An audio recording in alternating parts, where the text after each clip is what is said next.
जंगल जंगल ढूंढ रहा है मृग अपनी कस्तूरी। कितना मुश्किल है तय करना खुद से खुद की दूरी। अंदर शून्य बाहर शून्य, शून्य चारों ओर है। मैं नहीं हूँ मुझ में फिर भी मैं का शोर है। इसका भावार्थ समझिएगा। जंगल जंगल ढूंढ रहा है मृग अपनी कस्तूरी को।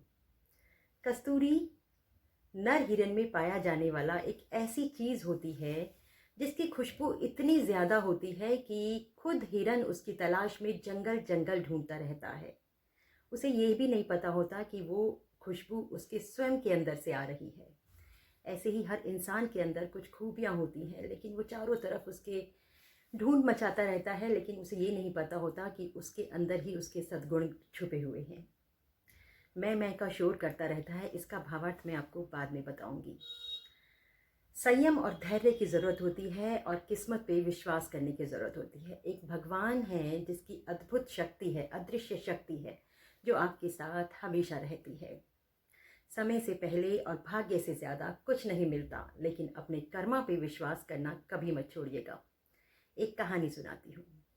एक बार एक नगर का राजा, जो कि बहुत ही प्रभावशाली था, बहुत पराक्रमी था, बहुत ही ऐशो आराम से जीता था, लेकिन उसको थोड़ा अपने पैसे के ऊपर बहुत घमंड था। वो किसी को कुछ समझता नहीं था और उसको लगता था कि पैसे से कुछ भी खरीदा जा सकता है, पैसे से इंसानियत खरीदी जा सकती है या किसी भी चीज़ पर मालिकाना हक हो सकता है। लेकिन शायद भगवान को उसे कुछ सबक सिखाने की ज़रूरत थी।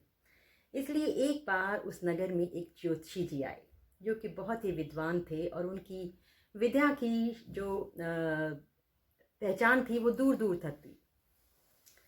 तो वो वहीं पर ही उनके नगर में एक कुटिया में रहने लगे। तो उन्होंने सोचा कि क्यों ना इस राज्य के राजा से मिला जाए। उनसे मिलने की इच्छा जागृत हुई तो वहाँ पर कहलवाया। तो राजा ने उनको बहुत ही आदर सत्कार के साथ अपने राजमहल में बुलवाया। बहुत ही उनका आदर किया, मान सम्मान किया और खूब अतिथि सत्कार किया, खूब अच्छा भोजन कराया। और जोशी भी उनसे बहुत खुश हुए। तो जाते जाते उन्हें उपहार स्वरूप राजा ने कुछ भेंट देनी चाहिए, कुछ हीरे जवाहरात, कुछ पैसा। लेकिन जोशी जी ने ये कहकर इनकार कर दिया कि राजा, ये मैं नहीं ले सकता। ये आपका पैसा, ये आपका धन दौलत मुझे अमीर नहीं बना सकता। मेरी किस्मत और मेरा ईश्वर वो मेरे साथ है, वो ही चाहेगा तो ही मुझे कुछ मिलेगा। राजा की जो उपहार देना चाहता था उसको इनकार मिल गया तो उसको अच्छा नहीं लगा, उसे क्रोध आ गया। लेकिन फिर भी उसने अपने ऊपर संयम रखते हुए ज्योतिषी जी से पूछा कि ज्योतिषी जी, आप ये बात कैसे साबित कर सकते हो कि जो करता है वो ईश्वर करता है, या फिर मैं या पैसा किसी को अमीर नहीं बना सकता। ऐसा करता हूँ, आपको सामने मैं एक बंदे को लेकर आता हूँ, आप उसका हाथ देखकर बताइए कि वो क्या है, उसका भाग्य क्या कहता है। तो जोशी जी को वहाँ बिठाया गया और राजा ने अपने मंत्री के कान में कुछ कहा और उसको भेज दिया। मंत्री कुछ देर में एक लड़के के साथ, एक युवक के साथ वहाँ पर प्रवेश किया उसने। और खूब सजा धजा बांका नौजवान उसको लेकर आया। तो जोशी जी से कहा गया कि आप इसको देख कर बताइए कि इसका क्या भाग्य है, इसकी किस्मत क्या कहती है। जोशी जी ने पहले तो उसका माथा देखा, फिर उसका हाथ देखा और फिर कहा कि ये युवक बहुत गरीब है और इसका पूरा जीवन खेती में या जंगलों में या पेड़ पौधों के आसपास ही गुजरेगा। राजा जी को उसकी बात पे यकीन हो गया और उन्होंने माना ये बात कि जोशी जी आप बिल्कुल ठीक कह रहे हैं, मेरे कहने से इसको ये राजसी वस्त्र पहनाए गए और ये इस तरह से आपके सामने आया है। लेकिन वाकई ये गरीब है और मेरे जो बागान है उसमें माली का काम करता है। लेकिन मैं आपको देखना चाहता था, आपकी विद्या को देखना चाहता था, इसलिए मैंने ऐसा करवाया। लेकिन आप कह रहे हैं कि ये सारी ज़िंदगी गरीबी में गुजार देगा, इस बात को मैं नहीं मानता, क्योंकि मैं इसे धन धान्य से इतना अमीर, इतना रईस बना दूंगा कि आप की बात झूठी हो जाएगी। ज्योतिषी जी ने कहा, वो बैठा है ऊपर करने वाला, तुम कुछ नहीं कर सकते, फिर भी चाहो तो आजमा लो। तो कहा ठीक है ज्योतिषी जी, 1 साल के अंदर अंदर इस बंदे की काया पलट हो जाएगी, आप देखिएगा। तो ज्योतिषी जी अपने कुटिया की तरफ चले जाते हैं और राजा उस युवक को कुछ धन और एक पत्र देकर कहता है कि पड़ोसी राज्य में मेरा एक मित्र है, जाओ जाकर उसे ये पत्र दे आओ। तो जो माली होता है एक्चुअली में, वो सोचता है कि क्या राजा जी ने मुझे क्या फंसा दिया, अच्छा भला यहाँ पर सारा दिन खाट डाल के आराम करता हूँ, थोड़ा बहुत सुबह काम होता है वो कर लेता हूँ, लेकिन अब इतनी दूर का सफ़र तय करना पड़ेगा। लेकिन भैया राजा का आदेश तो राजा का आदेश ठहरा, ना तो उसे इनकार कर सकता था और ना ही किसी और को ये जिम्मेदारी सौंप सकता था। तो अगले दिन सवेरे तड़के राजा जी का पत्र लेकर और कुछ धन जो राजा जी ने दिया था उसे लेकर वो सफ़र पर निकल पड़ा। 2 गांव पार कर लिए थे, फिर उसको भूख लगी, प्यास लगी, तो एक जगह बैठकर वहाँ के बाज़ार से, जहाँ पर भी पहुँचा था वहाँ के बाज़ार से कुछ खाना लेकर खाने लगा और सोचने लगा क्या कहाँ फंसा दिया मुझे राजा जी ने। ऐसा सोच ही रहा था कि तभी पास से उसका एक मित्र गुजरा, जो कि उसी की तरह खेती बाड़ी और फलों वगैरह का बागान में काम करता था। उसने पूछा, अरे मित्र तुम यहाँ कैसे? उसने कहा, भाई मैं किसी काम से इस जगह आया था, तुम्हें देखा तो मैं रुक गया, ये पूछने आया हूँ कि तुम यहाँ कैसे?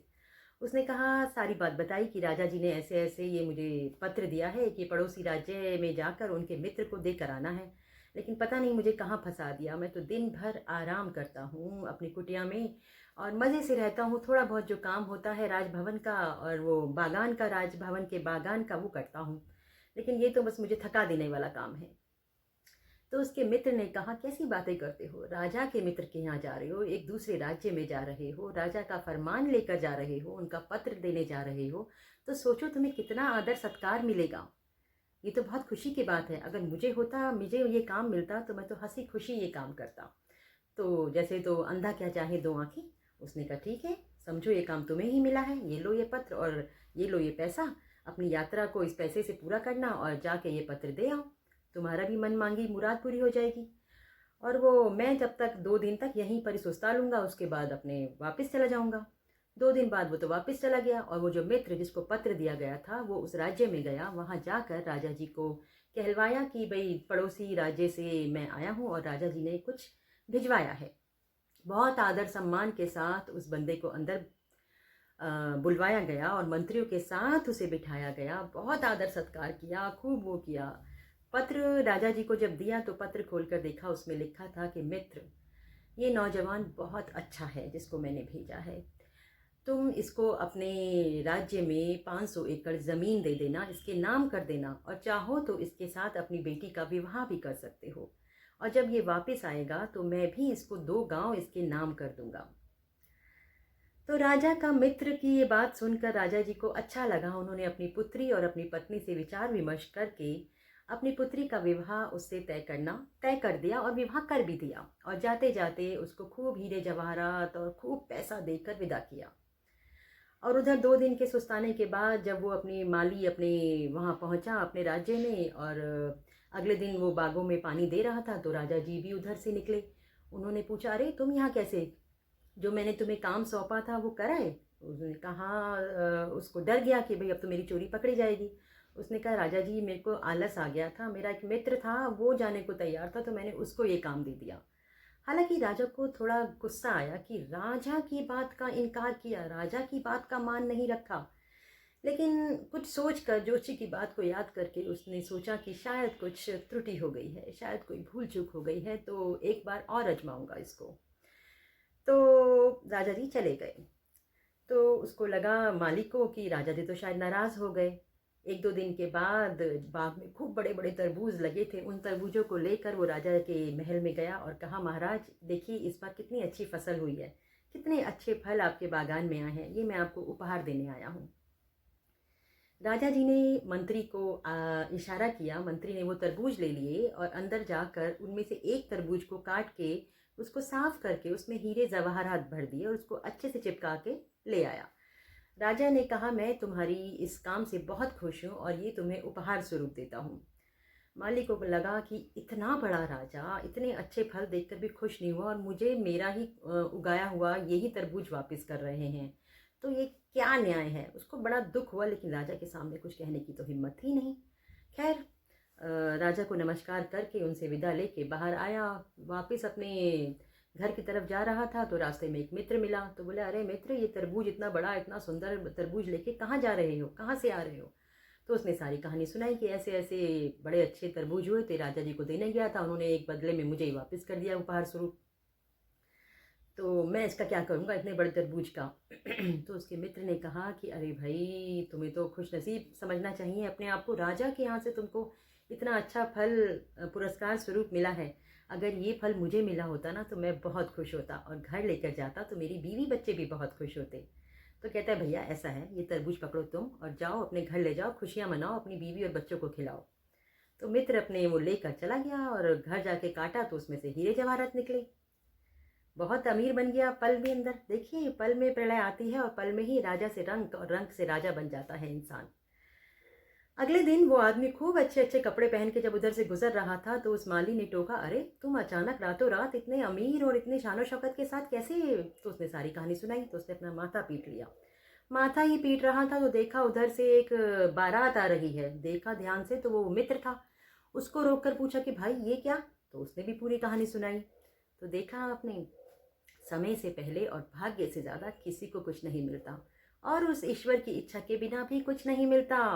लेकिन कर्मा, कर्मा ज़रूर करना चाहिए, जैसे कि उन दोनों दोस्तों ने किया। उस माली के दोनों दोस्तों ने अपने कर्मों को करते हुए उन्होंने वो राजा के पत्र को लेकर दूसरे राज्य में गया और उसने उस फल को स्वीकार करके अपने बच्चों की खुशी को पूरा करना चाहा। तो जिसकी किस्मत में जैसा उसको वैसा मिलेगा, लेकिन हाँ, कर्मा पे विश्वास ज़रूर करना चाहिए।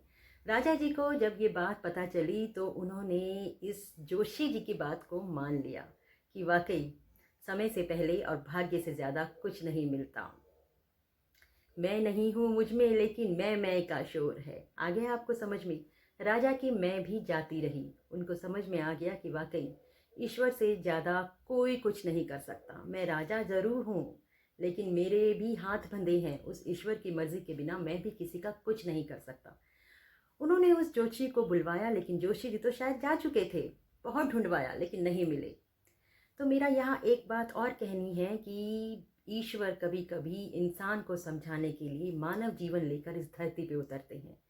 शायद उन ज्योतिषी के रूप में भी भगवान उन राजा जी को कुछ समझाने ही आए थे।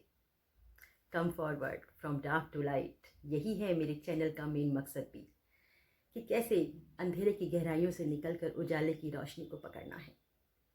अगर आपको मेरी बातें अच्छी लगे तो मेरे चैनल डार्क टू लाइट को लाइक कीजिए, सब्सक्राइब कीजिए और अपने भी कुछ कमेंट्स मेरे साथ कमेंट बॉक्स में शेयर कर सकते हैं।